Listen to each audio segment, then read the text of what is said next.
Welcome back. వరంగల్లో ఉప ఎన్నిక ప్రచారం ఇవాళ చివరి అంకానికి చేరుకునుంది. పార్టీల మధ్య పెద్ద ఎత్తున వాగ్యుద్ధం కొనసాగుతుంది. ఇక ఇవాళ హెడ్లైన్ షోలో ఈ వరంగల్ ఉప ఎన్నిక ప్రచారంలో అనేక అంశాలు తెరపైకి వస్తున్నాయి. రైతుల ఆత్మహత్యల అంశం కావచ్చు, లేకపోతే గతంలో కాంగ్రెస్ నేతలు లేవనెత్తుతున్న అంశాలు కావచ్చు, కరెంటు కావచ్చు, ఇతరత్ర అంశాలు కావచ్చు, వీటిపై డిస్కషన్ కొనసాగిద్దాం. ఈ హెడ్లైన్ షోలో పార్టిసిపేట్ చేయడానికి కొండా రాఘవరెడ్డి గారు వరంగల్ నుంచి 2 MB లైన్లో సిద్ధంగా ఉన్నారు. అలాగే రంగారెడ్డి గారు ఎమ్మెల్సీ కాంగ్రెస్ నుంచి కూడా ఇక్కడికి వచ్చారు. అలాగే ఇంద్రసేనారెడ్డి గారు బీజేపీ సీనియర్ నేత కూడా వచ్చారు. కాసేపట్లో గట్టు రామచంద్రరావు గారు టీఆర్ఎస్ నుంచి కూడా అటెండ్ అవుతారు. ముందుగా కొండా రాఘవరెడ్డి గారి దగ్గరికి వెళ్దాం.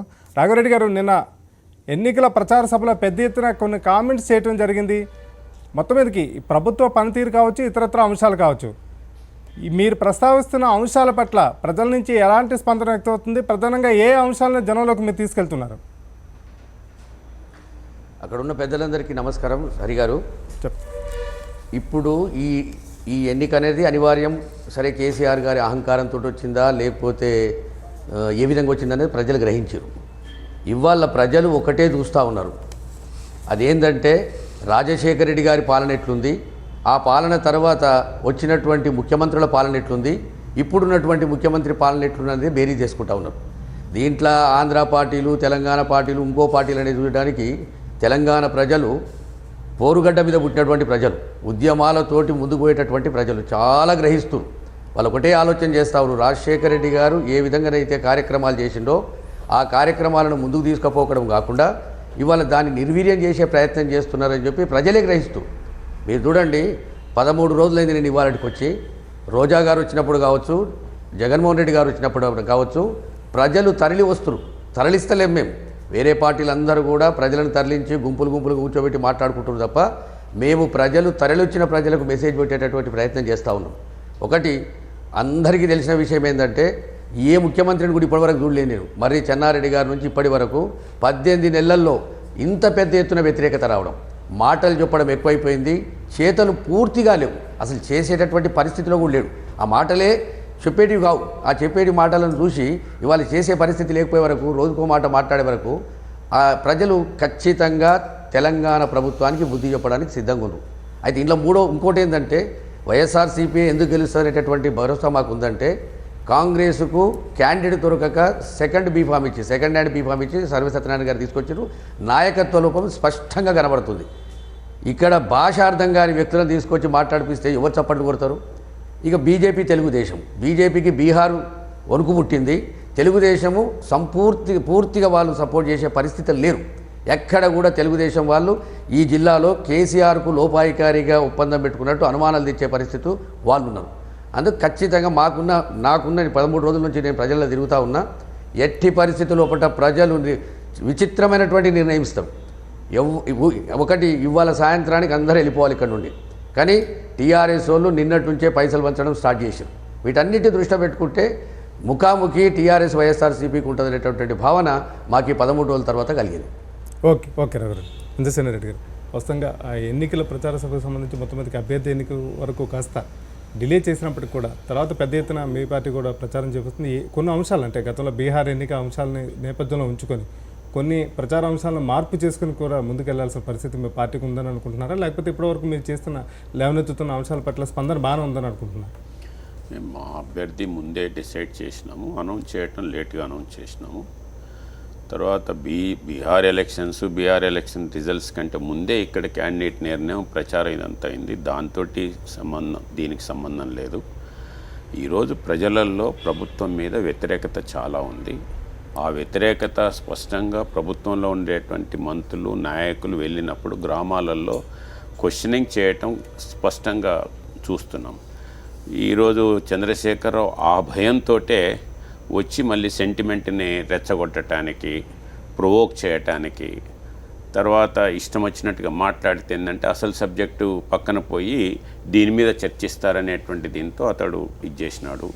కాబట్టి ఈరోజు ఈ ఎన్నికల్లో ప్రజలు ఖచ్చితంగా ప్రభుత్వానికి వ్యతిరేకంగా ఓటేయబోతున్నారు. ఆల్టర్నేటివ్ దీంట్లో కేంద్ర ప్రభుత్వాన్ని సమర్థించాలి, బీజేపీ క్యాండిడేటు, ఎన్డీఏ క్యాండిడేట్ని సమర్థించాలనేటువంటి దీంతో ఉన్నారు. తర్వాత ఇంతకుముందు మిత్రులు చెప్పారు, వైఎస్ఆర్సీపీ నాయకులు చెప్పారు, బీజేపీ టీఆర్ఎస్ లోపాయికారిగా. అంటే వారి గురించి ఏడ చెప్తారో అనేటువంటి ఉద్దేశంతో వారు మాట్లాడినారు. ఈరోజు అక్కడ లోకంలో అక్కడ వరంగల్లో ఉన్నటువంటి వాళ్ళందరూ మాట్లాడుకునేటువంటిది వైఎస్ఆర్సీపీని చంద్రశేఖరరావు నిలబెట్టించాడు, వాళ్ళిద్దరిలో ఒప్పందం అయింది అనేటువంటిది అక్కడ ఊరంతా ఓపెన్గా మాట్లాడుకుంటుంటే బీజేపీ టీఆర్ఎస్ అని అంటే ప్రజలు ఉన్నారు, మీరు చెప్పింది వింటున్నారు, నేను చెప్పింది వింటున్నారు, వాళ్ళకు వదిలేద్దాం, వాళ్ళు నమ్ముతారు ఎవరిది కరెక్ట్ అనేటువంటిది. ఓకే ఓకే ఇప్పుడు యాక్చువల్గా ఈ ఎన్నికల ప్రచార దీనికి సంబంధించి రాఘారెడ్డి గారు చెప్పండి. ఇంద్రసేన్ రెడ్డి అని అన్నది నేను బీజేపీ లోపాయికారి ఒప్పందం అనలే.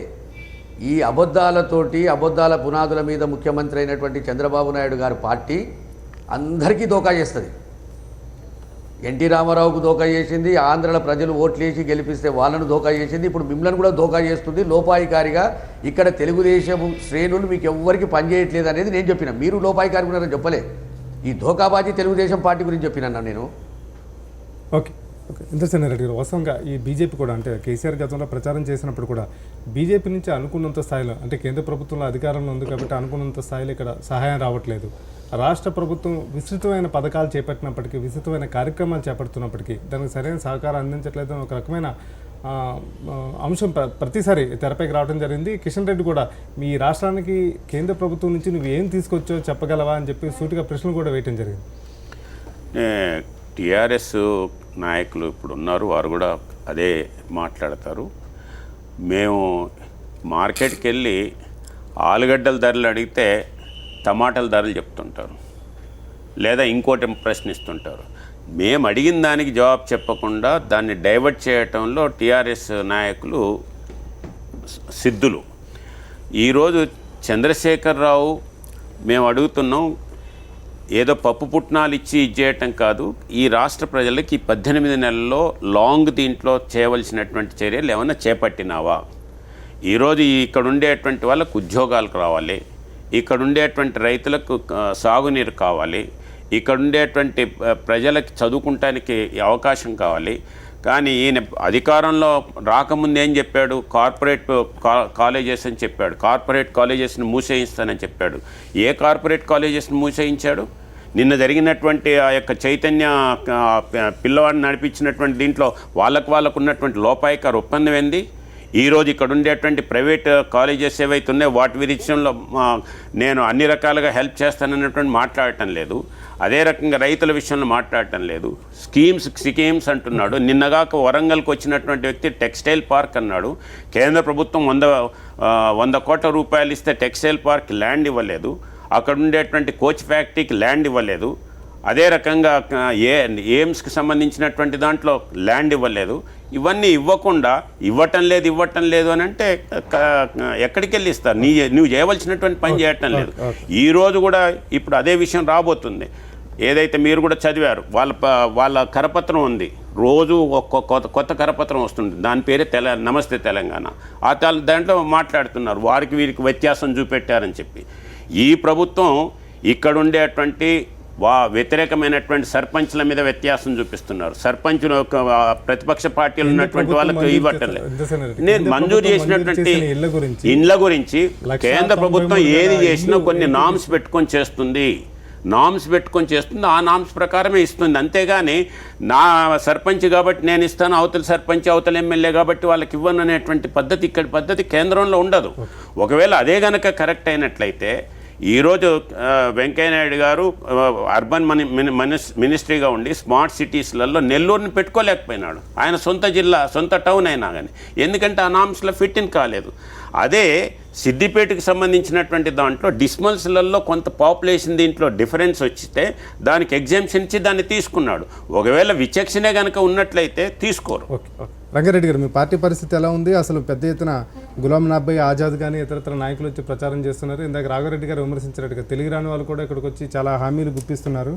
సోనియా గాంధీ బాధపడ్డారు గతంలో, ఎందుకంటే తెలంగాణ రాష్ట్ర ప్రభుత్వాన్ని కాంగ్రెస్ పార్టీ ఇచ్చింది, కానీ ఇక్కడ కాంగ్రెస్ పెద్ద ఎత్తున సీట్లను కోల్పోయింది, చాలా బాధపడ్డారు. ఏనుగు ద్వారా గెలిపివ్వాలని ఒక రకమైన కోరటం జరిగింది. వాస్తవంగా మీ పార్టీ పరిస్థితి ఏంటి? మీరు లేవనెత్తుతున్న అంశాలకి ప్రజలు ఎలా రెస్పాండ్ అవుతారు? కాంగ్రెస్ పార్టీ ఏదో మన ఒక సమస్య పైన, ఒక ప్రాంతం పైన, ఒక ఇష్యూ పైన అన్నిటినీ ఏ విధంగా అడ్రస్ చేయాల్సిన అనుభవం ఉన్న పార్టీ. ఉదాహరణకు ఇవాళ మన మిత్రుడు మావాడు చెప్తుండే ఏంటంటే రాజశేఖర్ రెడ్డి గారు చేసిన యుగంలో జరిగినవన్నీ మంచి పనులే అంటాడు. దాంట్లో ఏం నేను విభేదిస్తలేను. కాకపోతే కాంగ్రెస్ పార్టీలో రాఘవరెడ్డి కొడుకు పనిచేస్తే రాఘవరెడ్డికి క్రెడిట్ ఇచ్చేటందుకు పార్టీ తయారుండదు. రాఘవరెడ్డి ఆ పలానా పార్టీలో ఉన్నాడు కాబట్టి అని వస్తుంది. అదేవిధంగా రాఘవరెడ్డి కొడుకు ఇంకో పార్టీ పనిచేస్తే ఆ కీర్తి ప్రతిష్టలు కొడుకన్నా కీర్తి ఉంటుండొచ్చు, కానీ ఆయన చేసిన ఒక పార్టీలో చేసిన సిద్ధాంతాలు కానీ పార్టీని కానీ నమ్ముకున్నప్పుడు వాళ్ళ అన్నదమ్ములు ఓ పార్టీలు ఉంటాడు, కొడుకు ఓ పార్టీలు ఉంటాడు. ఇవన్నీ జరుగుతున్నాయి, మనం చూస్తూనే ఉన్నాం. కాకపోతే అప్పుడు చేసిన అభివృద్ధి కార్యక్రమాలు ఇప్పటివరకు అది ఒకటి, అది ఇచ్చిపెట్టాడు. ఇప్పుడు మేము మంచి చేసినామో చెడు చేసినామో ఏం చేసినామో అన్ని పొలిటికల్ పార్టీస్ని ఏ విధంగా జరిగిందో, కానీ తెలంగాణ ఉద్యమంలో ఇర్రెస్పెక్ట్ ఆఫ్ ఐడియాలజీ ఎప్పుడైనా మీరు చూసారా? ఒక బీజేపీ అన్న కూడా ఉస్మానియా యూనివర్సిటీలో ఒక స్టూడెంట్ లీడర్గా ఉండి బీజేపీ న్యూ డెమోక్రసీ ఒకటే ప్లాట్ఫామ్ పంచుకున్నారు. ఎందుకోసం అంటే ఇక్కడ ప్రజల ప్రాంతాల ఈ రాష్ట్రం కావాలన్న ఉద్దేశంతో ఎక్స్ట్రీమ్ లెఫ్ట్ ఎక్స్ట్రీమ్ రైట్ కూడా పంచుకున్నారు. ఆ పంచుకున్న తరుణంలో కూడా కొంచెం ఓర్పు పట్టాం, వేదాభిప్రాయాలను ఓర్పు బట్టి దాన్ని సాధించుకున్నాం. ఆ సాధించుకున్న క్రమంలో ఇప్పుడున్న కేసీఆర్ గారు ఏ విధంగా ప్రచారం చేసుకుంటున్నట్టే అసలు నేను లేకపోతే ఈ ఉద్యమమే లేదు, నేను లేకపోతే తెలంగాణ లేదు, నేను లేకపోతే సర్వం, అది ఎలక్షన్ ముందు చెప్పుకోగలడు, కొంత అది చేశాడు.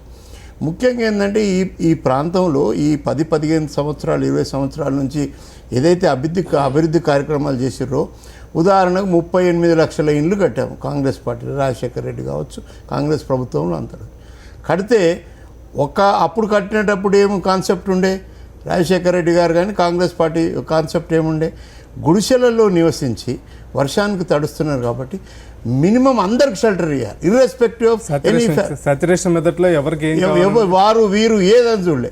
అందులో కొంతమంది అన్న తమ్ముళ్ళు తీసుకుంటే కూడా కానీ తమ్ముడు కూడా కట్టుకొని అన్న ఉద్దేశంతో కూడా కొంత లిబరల్గా ఉన్నమాట వాస్తవం.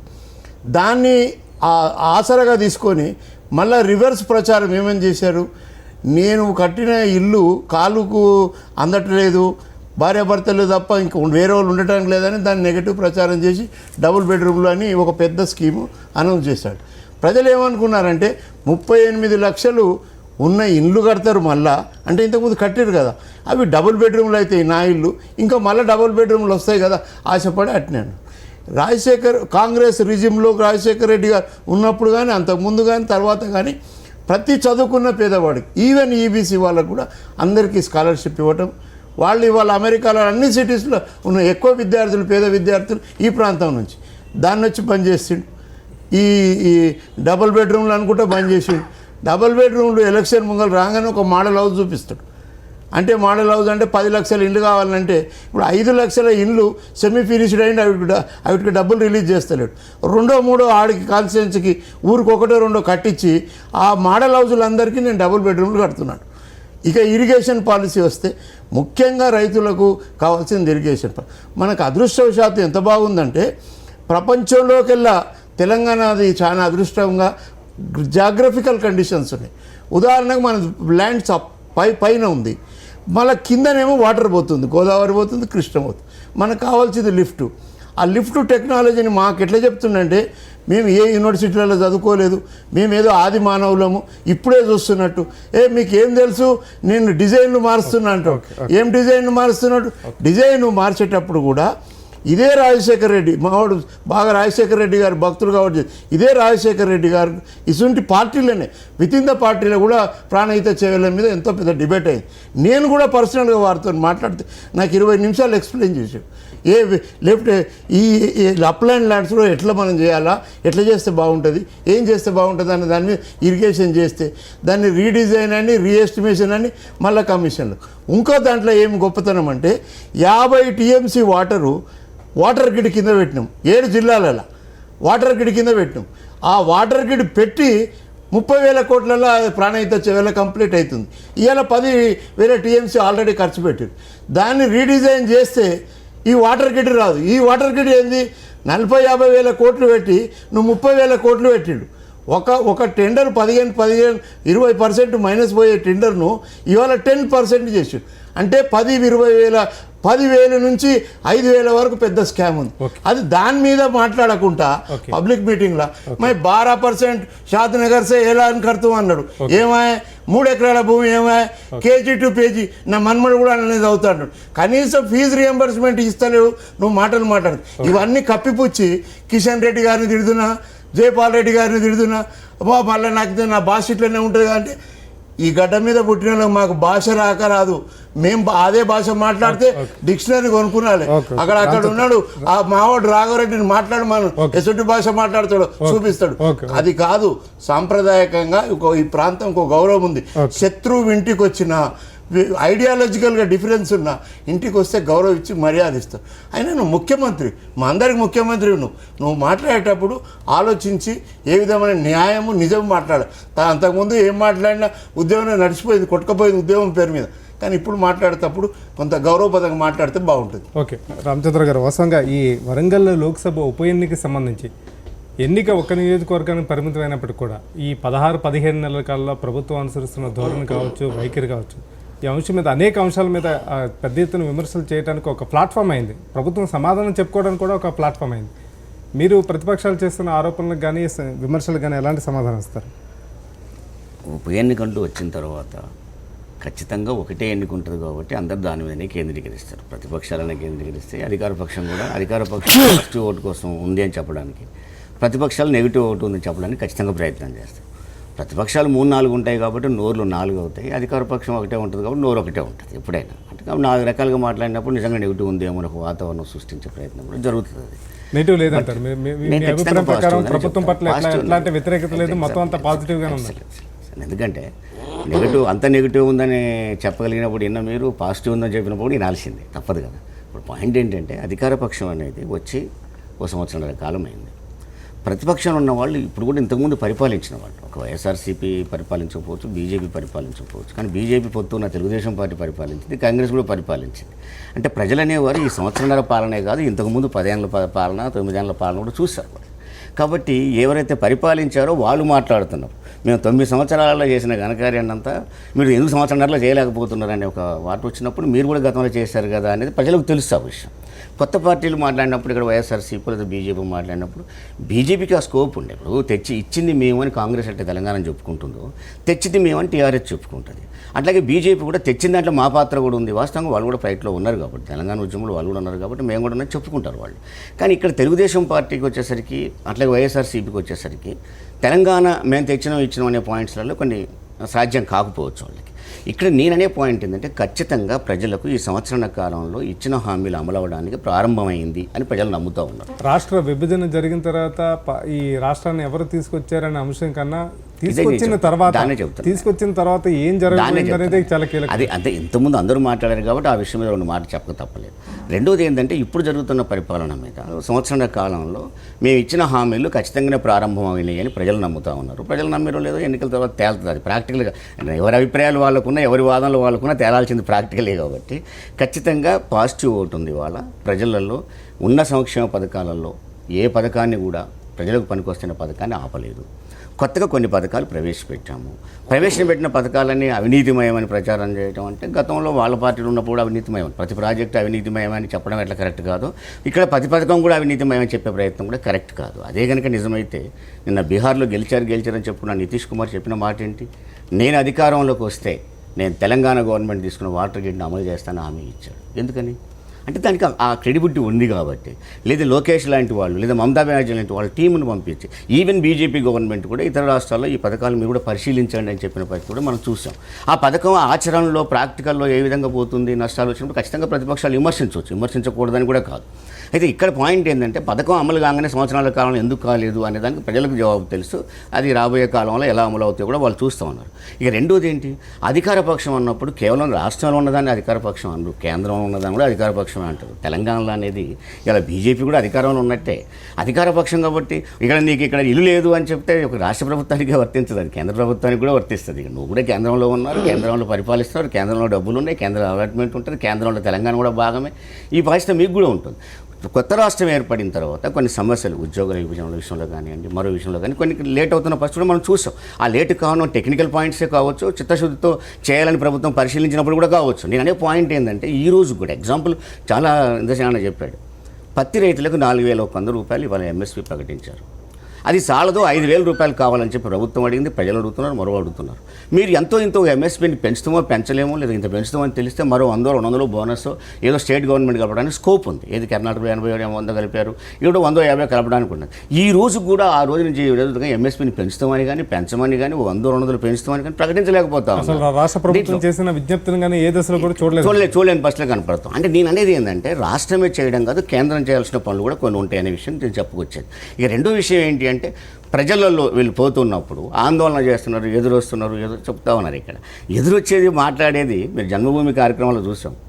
ఈపులు పగిలినాయి మాయి మేము జన్మభూమిలో పోయినప్పుడు. అయినా 99లో గెలిచారు వాళ్ళు. అంటే నేను అనే పాయింట్ ఏంటంటే ఒక వ్యక్తి పోయో ఒక వ్యక్తి వచ్చో ఒక అడిగినంత మాత్రాన తేడా వచ్చిందని కాదు. ఇక రెండోది ఏంటి, ఇక్కడ పక్షపాతం చూపెడుతున్నారు అని. పక్షపాతం కేంద్రం లేదు అని నేను అడుగుతున్నా ఇంద్రసేనని. 1,25,000 కోట్ల రూపాయలు బీహార్కి ఇచ్చి ఈరోజు ఇస్తానన్న ఆంధ్రప్రదేశ్ కూడా లేకపోతే తెలంగాణకో మరో రాష్ట్రానికో రూపాయి ఇవ్వని పరిస్థితులు ఉంటే బీహార్కి ఇచ్చిన 1,25,000 కోట్లు అది పక్షపాతం కాదా? అంటే ప్రభుత్వానికి కొన్ని ఆలోచనలు. మీరు 11 అంశాలకైనా ఎలా సమాధానం చెప్తారో చూద్దాం. కాసేపు బ్రేక్ తీసుకున్న బ్రేక్ తర్వాత హెడ్లైన్స్ కొనసాగుతుంది.